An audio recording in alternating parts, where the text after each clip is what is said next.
नमो तस्य भगवतो अरहतो सम्मा सम्बुद्धस्य। नमो तस्य भगवतो अरहतो सम्मा सम्बुद्धस्य। नमो तस्य भगवतो अरहतो सम्मा सम्बुद्धस्य। राजकुमारी यशोधरा स्वयंवरशाला में एक मंच से होकर दूसरे मंच की ओर गुजरती राजकुमारों को निहारती हुई आगे बढ़ रही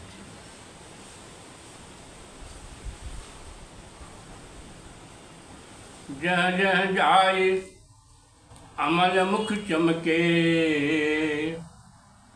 तह तह दीप शिखा सम चमके।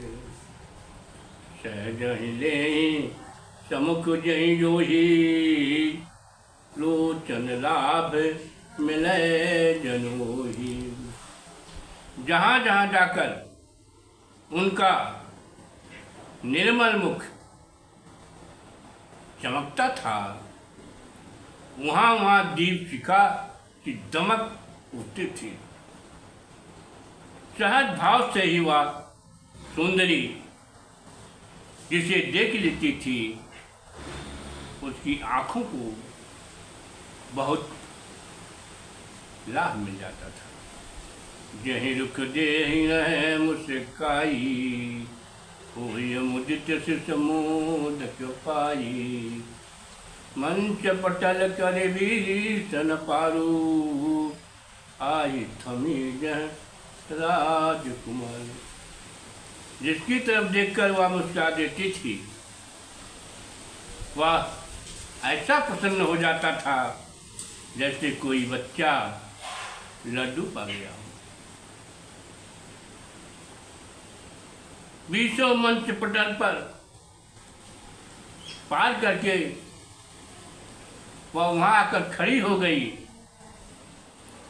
जहाँ राजकुमार सिद्धार्थ बैठे थे। सहज सुभाय भये उठ ठाढ़े, संयत मार विकार न बाड़े। सहज कीन नमन सिरनाई, फेरी रही मुख फेरी न पाई। राजकुमार सहज स्वभाव ढंग से उठकर खड़े हो गए। उनका काम भाव संयत रहा, उनमें कोई विकार नहीं आया। सहज भाव से ही सिर झुकाकर उन्होंने कुमारी को प्रणाम किया।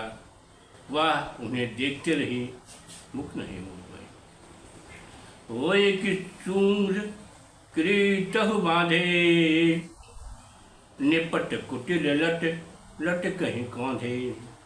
नीरज नैन गैर गंभीरा, मनहु समेत भयो पर पीरा।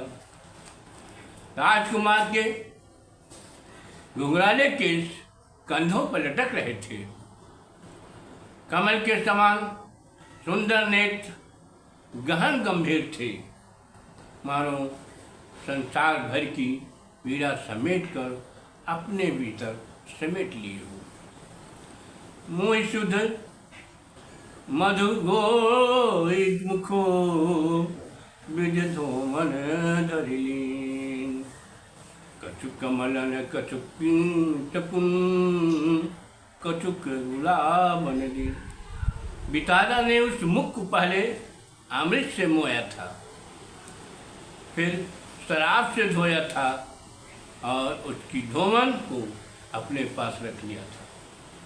बाद में उसी धोमन का कुछ भाग कमलों को, कुछ पलाश पुष्पों को तथा कुछ गुलाबों के पुष्पों को दे दिया था। अधर अधोष मधुर मधुभाषी, दंत धवल सुच हीर कहासी। स्वर्ग मुट श्री कुंडल काना, मानिक माल कपिल परिधाना। उनके दोषी अधर शहद जैसी मोती बाणी से वाले थे। उनके उज्जवल दांत हीरो जैसे स्वच्छ हंसने वाले थे। उनके सिर पर सोने का मुकुट, कानों में कुंडल और हृदय पर मणिमाला थी। वे ताम्रवर्ण के पोशाक पहने थे। मूर्ति मंजू मधुर सुख देनी, गणेश बसंत कुसुम कर छेनी। अंग अंग शुचि साचन ढारे, निरखत नयन तरह नहीं तारे। वह मनोहर मूर्ति मन को मधुर लगने वाली तथा आँखों को सुख देने वाली थी। उसे बसंत ने फूलों की छैनी से गढ़ा गया था। उनके अंग अंग सुंदर ढांचे में ढले हुए थे। उसे एक बार देख लेने पर आंखें हटाए नहीं हटती थी। रूप अनूप न लेखन जोगू, खोज विलोचन देखन जोगू। नैन एक भयो पछतावा, पलक पटल विध बादी बनावा। वह अनुपम रूप लेखन योग्य नहीं था, केवल आंखें खोलकर देखने योग्य था। उस रूप को देखकर यशोधरा के नेत्रों का वह पछतावा होने लगा कि विधाता ने पलकों के कपाट व्यर्थ ही बना दिए थे। चित्त विचित्र मुग्ध मृगसी, चितक रही जिन ठाम ठगी सी। सुध खोई लखत रवलाई, हिलत न डोलत बोलत नाई। वह चित्त में चित्त मुग्ध हिरनी के समान ठगी हुई थी, अपने स्थान पर चितक कर खड़ी रह गई। वह अपने सुदबुद्ध को खोकर मन लगाकर उन्हें देख रही थी। न हिलती थी, न डोलती थी और न बोलती थी। कीन सजग गयलिय अंगुली कोची, जाग उठी जननी हुए विमोची। दूत हेर चली सकुचाई, अग्रमंच पहरू पसियाई। उसी समय उनकी सखियों ने उन्हें उंगली से कोचकर जागृत किया। वो ऐसे जाग उठी मानो नीर से टूट गए हों। इधर उधर देखकर लज्जित होकर वह चल पड़ी और अगले मंच के पास आई। मन मंदिर महमोहनी, मूर्ति गई समाई। बढ़ई न आगे पावय अब, गोर गई गरुआई। वह मोनी मुठ उसके मन मंदिर में समा गई और उसका मन कुछ भारी हो गया, जिससे उसके पैर आगे नहीं बढ़ते थे। जिन्हें नैनन वह रूप समाना, जिन्हें नैनन किम सीख आना। पाए गए जगदूनी मजूरी, शेष रही अब खाने पूरी। जिन आँखों में सिद्धार्थ का वह रूप समा चुका था, उन आँखों से अब कोई दूसरा कैसे दिखाई देता। उसकी आँखों को अपनी मेहनत की दूनी मजदूरी मिल चुकी थी। अब उसे कुछ देखने की इच्छा नहीं थी, केवल खाना पूर्ति बाकी रह गया था। नैन निहार देख नाही, सुनत न कान अकने रह जाही।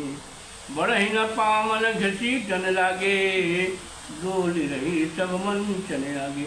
अब उसका आंखें दिखती नहीं थी, निहार कर नहीं जाती थी, कान नहीं सुनाई देता था, अनेक कर रह जाते थे, पाँव बढ़ते नहीं थे, उसे घसीट रहे थे। जो जो जो करके सब मंचों के सामने डोलने की रस्म उन्होंने पूरा किया। जस तस तक प्रथम जब पूरा, चित्र शरीर भयो समचूरा। बेग स्वयंवर भूमि बिहाई, विकल बिहाय गई सब माई। जैसे जैसे करके उन्होंने पहला चक्र पूरा किया और उनका शरीर परिश्रम से चूर होकर शिथिल पड़ गया। वह शीघ्र ही स्वयंवर को छोड़कर बेचैन बेहोल होकर अपने माता के पास चली गई। नमो बुद्धाय।